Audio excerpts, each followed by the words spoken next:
My first guest tonight is the Brazilian President Luiz Inácio Lula da Silva, who's come out fighting against President Trump's extraordinary threat of 50% tariffs unless. He's due to address his own nation tonight, and he's given us an exclusive interview while weighing his response to this unprecedented threat from the US. What's more, Trump's tariffs are mostly slapped on nations that have a trade surplus with the US, but Brazil has a trade deficit. So why? Well, Trump says, because I can. But he's also settling scores for Jair Bolsonaro, who was Brazil's president during Trump 1.0 and who's facing trial for allegedly attempting to stage a coup against the current president Lula, trying to overturn his 2022 election. What they're doing to their former president is disgraceful. I know the former president. He fought like hell for the people of Brazil, that I can tell you. And I believe he's an honest man. I think what they're doing to him is terrible. Bolsonaro, in turn, says he's, quote, passionate about Trump. I have deep gratitude for him. We had an excellent relationship. We talked about a lot of things around the world. We made plans. It seems we were even dating, with a lot of plans for Brazil. He treated me like a brother. He treats me like a brother. And he put my name in the first line of that letter, right there, my name. Amid this bromance, the current Brazilian President Lula says it's unacceptable for the USA or any foreign government to interfere in its internal affairs and judicial process. But when he joined me from Brasilia, he also said the best way to discuss any trade issues is around the negotiating table. Mr. President, welcome back to our program. O prazer é meu, Cristiano. It's my pleasure, Christian. A great pleasure to talk to you again and direct myself to the American people. Well, that's a good thing, because I want to ask you first, what does it feel like to be slapped with a 50% tariff by the United States, the world's biggest economy? Olha, Cristiano, para mim. Well, Christian, for me, it was a surprise.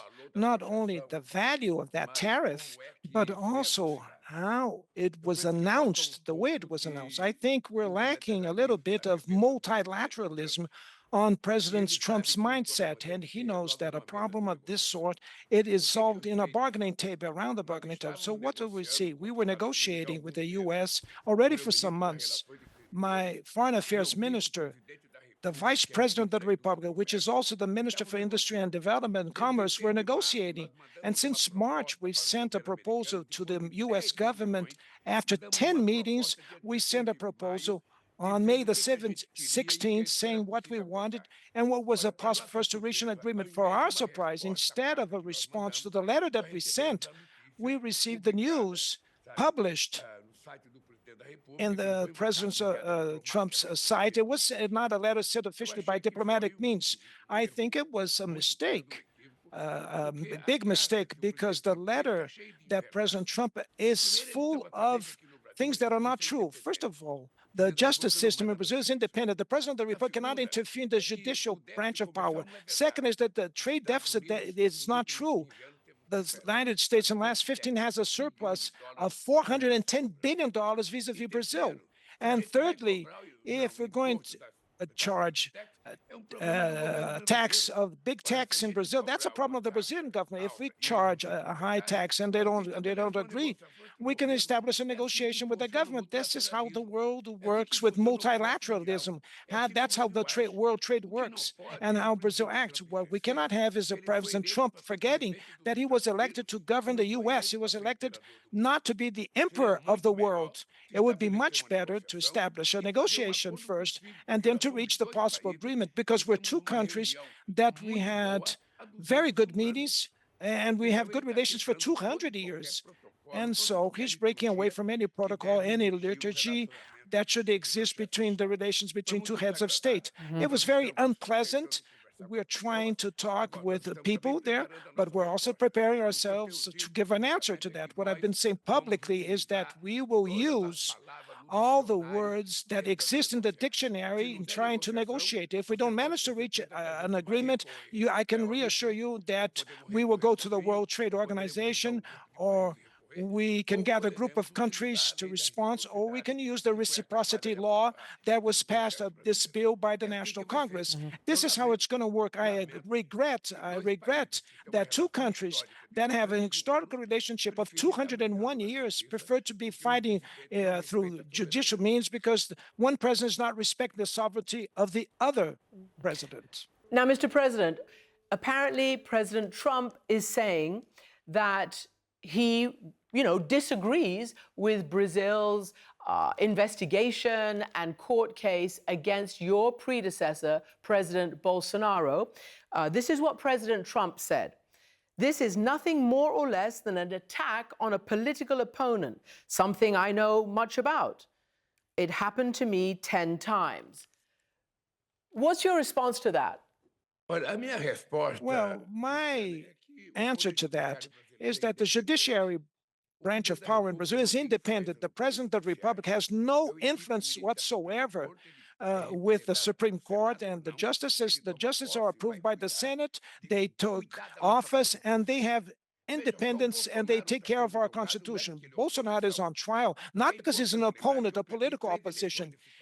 I won 3 elections in this country. It's important to remember that every election that I won, I lost 3 previous elections and won another. So we participated in 5 elections, and never before in this country someone would raise this issue to try to say or try to coup d'etat attempt like Bolsonaro did. No, he's not judged personally.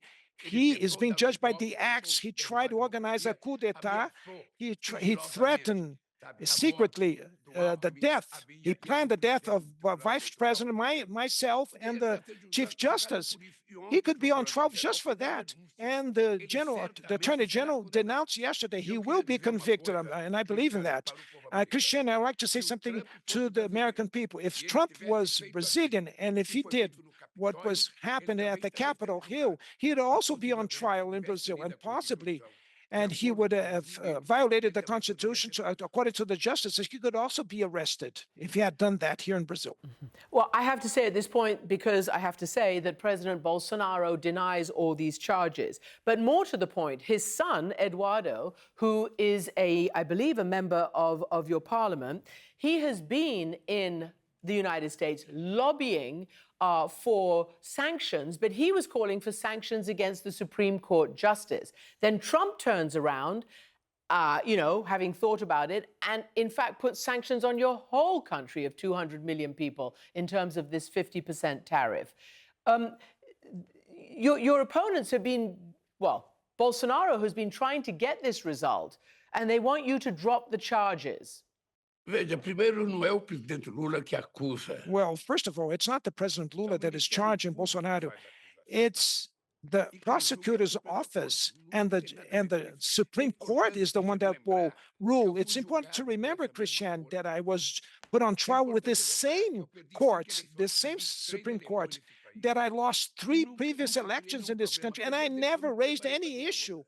I prepared myself for the next election if I lost one. He knew that he was going to lose the election. When I was in jail, the polls said that I would win the future election. Now he's saying that he was stealed, and then he tried on a coup d'etat, and then as a coward, he fled to the U.S. before my inauguration without handing over power. So this is a country that deserves respect, and President Trump has to respect the sovereignty of this country, the sovereignty of the Supreme Court, the sovereignty of the legislative body of power, the executive branch of power, as I respect U.S. sovereignty. It's important to remember that the super tariff will also create problems for the American consumer, for the American people, not only for the Brazilians. I'm going to try to solve the problems here in Brazil. We're talking with the business sectors, with the agricultural producers, with the fishermen, with the trade unions. We're going to find a solution, and we will give a response. Not by sight. We'll send an official letter through diplomatic letters from the President of the Republic of Brazil to President Trump to know that respect is something very good. And I like to show respect, and I like to receive respect. As you know, President Trump has threatened big tariffs at 50% at one point on China. Then they walked that back. 50% on one point on Colombia, and Colombia then agreed to Trump's demands on deportees. People and countries do not want to provoke President Trump because they think that it will be even worse for themselves and their economies. What is your economic plan B if you don't agree to what President Trump is demanding? And if you get hit with the 50%, who's your market? How do you survive? Oh, Cristiane, primeiro se eu Well, responder Christian, pra você, well, first of all, if I resent to respond to you, what is my strategy? No, it's not going to work. So I can't tell you my strategy. What we're discussing, I just wanted to tell you something, Christian. In 2.5 years of my term, I created 379 new markets for Brazilian goods and service. I've been traveling a lot abroad, and we'll reach an agreement with the European Union. We'll have an agreement with the countries from ASEAN and an agreement with the Latin American country. We'll talk with Mexico, and we're going to try to seek for new trade partners. But we will still take into account the importance that the U.S. has for us. I would never imagine to pick up a fight with the U.S. Never. You know very well, I had an extraordinary relationship with all the former presidents since Clinton to Bush, Obama, and to Biden. And I hope to have a good relation with President Trump, too. Now, what is important to take into account is that it's necessary to respect the sovereignty of each country. We have to respect what is happening inside a country. To talk about deforestation in Brazil, Brazil is the country that takes more seriously the climate change issue. We have diminished 50% of deforestation in the Amazon tropical forest, and my commitment till 2030 is to have zero deforestation in the Amazon. And I hope that President Trump will come to COP30 because it's going to be in the heart of the Amazon. And so he will come to get the rainforest of the Amazon. And first of all, we're going to find out if the leaders are talking seriously, if they're really concerned when they come to COP30. I want to see if the world leadership is understanding that the scientists are right when they say, or they'll think that it's just a lie and that's not happening. This is what we have to find out at COP30, because the rich countries promised in Copenhagen in 2009 to create a 100 billion fund per year to help the developing countries, the poor countries, and up till now, nothing came out from that fund. Now it's already $1.3 trillion, this fund, if it was updated. So, Cristiane, what I believe is that my political life I was born as a negotiator. I was a trade union leader. I went on strikes. I had many workers' assembly, but everything ended at a bargaining table. It's at the bargaining table that we solve the issues, and it's at the bargaining table. It's much more cheaper than going to war. It's much more cheaper to have confrontation. You don't destroy anything under a negotiation, but we won't have any death tolls. No one dies under a negotiation table. This country that is talking to you is a peaceful country. We have no litigation whatsoever with any country in the world, and we don't want to have litigation with any country. We want to solve the problem around a negotiation table. That's why we sent on May the 16th the proposals for the U.S. government. You talk and you remind us all that you were a negotiator. So is President Trump. He likes to call himself a great deal maker. Surely that means the two presidents, you and he, should have room to be able to sort this out. But, you are left-wing progressive, he is right-wing, and all of that. Maybe your politics just don't match, but there's something that's going on between you all. You have said that Brazil's trade with the US represents 1.7% of your total GDP. It's not like we cannot survive without the United States. That's what you told Brazilian television this week. Do you think that your country and maybe others like the BRICS and other countries are going to be able to Trump-proof, in other words, to set up a separate market or whatever it is to protect against these kinds of unilateral tariffs from the United States? Cristiano, deixa eu te dizer Well, uma Christian, let me say to you something very bluntly. I'm not a progressive president. I am the president of Brazil. I don't see President Trump as a far-right president. I see him as the president of the U.S. He was elected by the American people. So it doesn't matter if I like him or not. I like him in terms of his ideology. What matters is that he's the president of the U.S. and I'm president of Brazil. And it's me and him. And so the best thing in the world is for us to sit around a table and talk. That would be the best thing in the world. But now he has demonstrated that he's not interested because he thinks he can do whatever he wants with the tariffs. The second issue is that no one who wants to break away from the U.S., no one wants to be free of the U.S. What we want is not to be a hostage of the U.S. We want freedom. We don't want to be a hostage of the U.S. We want freedom for the trade. And so it's important to remember that we represent 40% of the international trade in the world.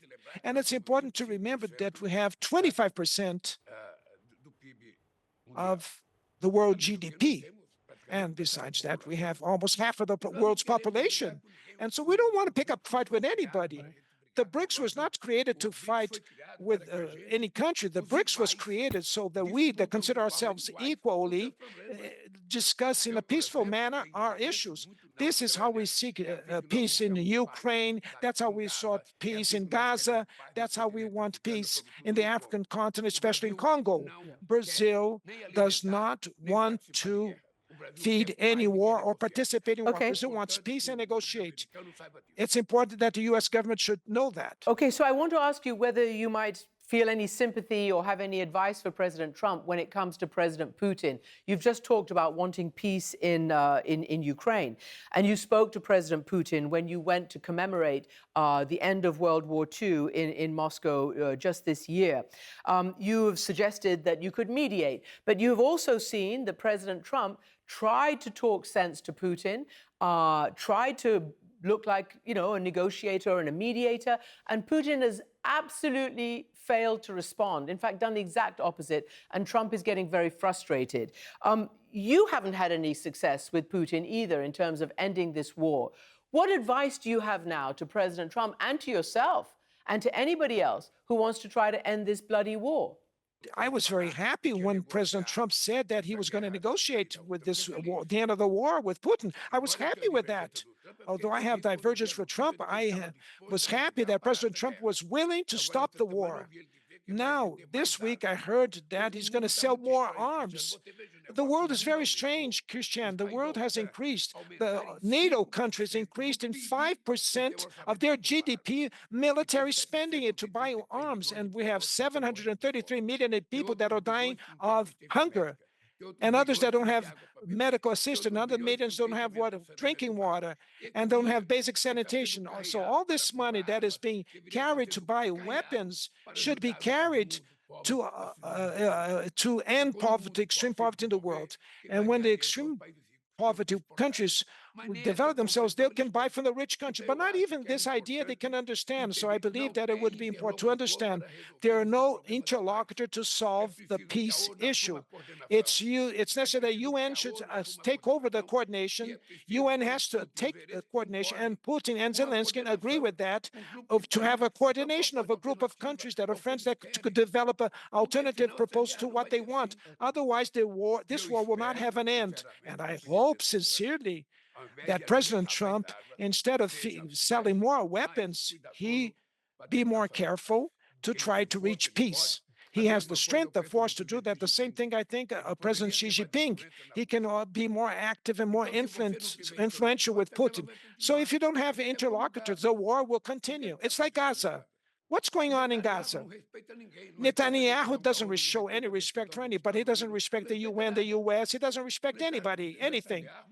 Netanyahu is now predestined to continuing government, and to continuing government, he needs to go to war. He has to kill a lot of children. This is the world that we want. Is this the world we want?